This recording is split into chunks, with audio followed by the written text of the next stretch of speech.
Que Dieu te bénisse, que Dieu te bénisse. Je suis le pasteur Isaac de Paul. J'aimerais partager cette parole que le Seigneur a mis à mon cœur avec toi. Le thème, c'est comprendre les réclamations. Comprendre les réclamations de la vie. Nous allons prendre notre Bible dans le livre de Luc, chapitre 22, à partir du verset 31 jusqu'au verset 34. Le Seigneur dit aussi, Simon, Simon, voici Satan vous a réclamé pour vous cribler comme le froment. Mais je prie pour toi afin que ta foi ne défaille pas. Et toi donc, quand tu seras un jour converti, affermis tes frères. Pierre lui dit, Seigneur, je suis prêt à aller avec toi en prison et à la mort. Mais Jésus lui dit, Pierre, je te dis que le coq ne chantera pas aujourd'hui, que premièrement, tu m'aies renié 3 fois. Amen. Le deuxième passage, c'est en Jean chapitre 13, à partir du verset 17, à partir du verset 27, pardon. Après que Judas eut pris le morceau, Satan entra en lui. Jésus donc lui dit, ce que tu fais, fais-le promptement. Je reprends. Jean 13, à partir du verset 27. Après que Judas eut pris le morceau, Satan entra en lui. Jésus donc lui dit, ce que tu fais, fais-le promptement. Ok. Le thème, comme j'avais dit plus tôt, comprendre les réclamations de la vie.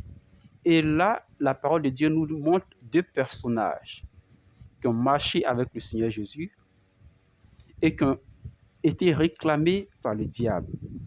Mais sauf que la réclamation de Satan sur Judas et sur Pierre n'ont pas eu les mêmes effets. Nous voyons en Luc 22, à partir du verset 31 jusqu'au verset 34, que le Seigneur annonce à son disciple Pierre, en disant que Satan l'a réclamé, mais le Seigneur dit qu'il a prié pour lui, afin que sa foi ne défaille point. Tu peux noter ce passage. Afin que ta foi ne défaille point. Tu le trouves au verset 32. Et Pierre qui reprend, qui dit, non Seigneur, je suis prêt à aller avec toi en prison et même à la mort. Et voici le Seigneur qui lui dit, au verset 34, Pierre, je te le dis, tu me réuniras 3 fois avant que le coq ne chante. Ok.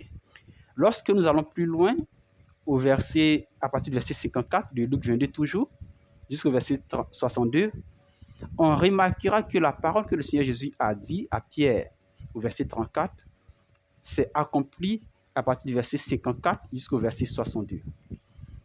La Bible dit, nous n'allons pas assez de temps pour citer ce passage, mais quand tu prends le verset 54 de Luc 22 jusqu'au verset 62, tu verras que Pierre a exactement renié le Seigneur 3 fois. Et la Bible dit, lorsqu'à la 3e reprise, il a renié le Seigneur, le coq a chanté et le Seigneur Jésus s'est retourné pour le regarder. Et il s'est souvenu de cette parole, le verset 34 de Luc 22 qui dit, avant que le coq ne chante, tu me réuniras 3 fois. Et la Bible dit que Pierre est allé de l'autre côté et est allé pleurer. Ça lui faisait mal. Ça lui faisait mal, pleurait. Ok, là c'est l'histoire de Pierre. Allons sur le cas de Judas. Au verset 27 de Jean chapitre 13, la Bible dit, après que Judas eut pris le morceau de pain, Satan entra en lui. Et lorsque Satan est entré en Judas, le Seigneur Jésus dit maintenant à Judas, ce que tu le fais, fais-le promptement. Mais pourquoi est-ce que le Seigneur Jésus n'a pas prié pour Judas pour que Satan ne puisse pas rentrer en lui? Parce que, écoute-moi bien aimé, pour que Satan puisse entrer en quelqu'un, il faut qu'il ait le droit légal. Il ne peut pas rentrer en n'importe qui. Ou du moins, il ne peut pas rentrer en tout le monde, je veux dire. Donc, ce qui donne le droit légal, c'est une porte ouverte.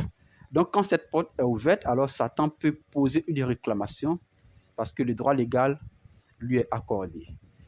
Mais nous constatons qu'en ce qui concerne Judas, le Seigneur n'a rien dit. Mais en ce qui concerne Pierre, le Seigneur l'a averti. Et le Seigneur va jusqu'à lui dire qu'il a prié pour lui de peur que sa foi ne défaille, ne pas que sa foi ne défaille. Donc, nous, quand on observe, dans le cas de figure de Pierre, de l'apôtre Pierre, sa réclamation était due à une foi défaillante. C'est-à-dire, Pierre n'avait pas une foi solide. Il avait le zèle pour servir le Seigneur, pour défendre la cause du Seigneur selon lui. Il avait ce zèle, donc cette volonté. Mais il n'avait pas la foi qui allait avec. Amen. Dans le cas de Pierre, c'est comme cela. Pierre avait le zèle, il avait la volonté de servir Dieu, de défendre la cause du Seigneur et tout ça, mais il n'avait pas la foi équivalente, la foi qui allait avec. Donc, le Seigneur savait que si Pierre était rempli de cet esprit, si Pierre avait la foi qu'il fallait, il allait défendre la cause du Seigneur. Le Seigneur le savait. Sauf qu'il avait la volonté, mais il n'avait pas la capacité. Et cette capacité était liée seulement à sa foi. Donc Pierre avait la volonté, mais Pierre n'avait pas la foi équivalente. Ça peut t'arriver d'avoir une bonne volonté, mais tu te rends compte que tu es sans pouvoir par rapport à ce que tu souhaites faire. C'était le cas de Pierre. Une très bonne volonté, mais pas la capacité. Quand nous observons le cas de Judas, c'était carrément différent. Le cas de Judas, la Bible dit que Judas volait de l'argent dans la caisse.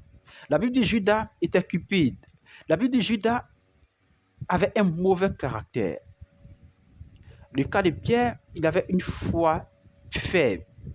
Le cas de Judas, il avait un mauvais caractère. Je vais t'interpeller pour te dire quelque chose, bien-aimé. Lorsque tu as une foi défaillante, le Seigneur Jésus-Christ ne permettra pas que le diable porte une réclamation sur toi. Autrement dit, le Seigneur Jésus-Christ ne permettra pas que tu sois livré à l'ennemi. Parce qu'il comprend que tu as la bonne volonté, mais tu n'as pas la foi équivalente. Alors le Seigneur comprend cela. Mais lorsque le caractère est mal, est mauvais, c'est-à-dire, le caractère, c'est une suite des habitudes. Ça veut dire le caractère, c'est une habitude répétée qui est devenue une sorte. C'est-à-dire, cette habitude-là est devenue comme la vie de cette personne. Donc, celui qui a un mauvais caractère, c'est quelqu'un qui a en lui une mauvaise vie. On peut chasser un démon, il va sortir à la minute ou à la seconde. Mais changer le caractère de quelqu'un, c'est très difficile. C'est pour cela, en tant qu'enfant de Dieu, je vais t'exhorter. Ne sois pas comme Judas, qui avait un mauvais caractère. Et lui, Judas, il a marché avec le Messie. Il a marché avec le Christ, le Seigneur, le Sauveur. Celui qui a tout pouvoir. Mais il n'a pas eu le salut. Pourquoi? Parce qu'il avait un mauvais caractère. Ce qui a fait que Satan est rentré en lui en présence du Seigneur Jésus. Tu te rends compte? Tu vois jusqu'où le mauvais caractère peut te créer toutes sortes d'ennuis. Et ce que le diable vise, c'est quoi? C'est ton éternité. Par le mauvais caractère, des gens se lient et sont sur le chemin de l'enfer. C'est ce qu'ils visent. C'est pour cela que je vais te donner ce conseil. L'ancienne vie que tu as vécue, certes, t'a donné un certain caractère.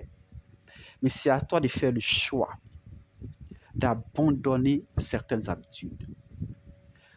Tout le monde ne doit pas t'interpeller ou parler de toi en disant que cette personne a tel caractère. Non. Avant, tu étais dans le monde, alors on pouvait dire que tu étais ignorant. Mais maintenant que tu as Christ, il est de ton devoir de te battre dans la prière et de t'efforcer à laisser certaines habitudes. Parce que lorsque le caractère que nous avons est un caractère qui donne accès légal au diable, le Seigneur ne fait rien. C'est difficile pour le Seigneur d'agir dans ce cas de figure. Et on l'a vu avec Judas.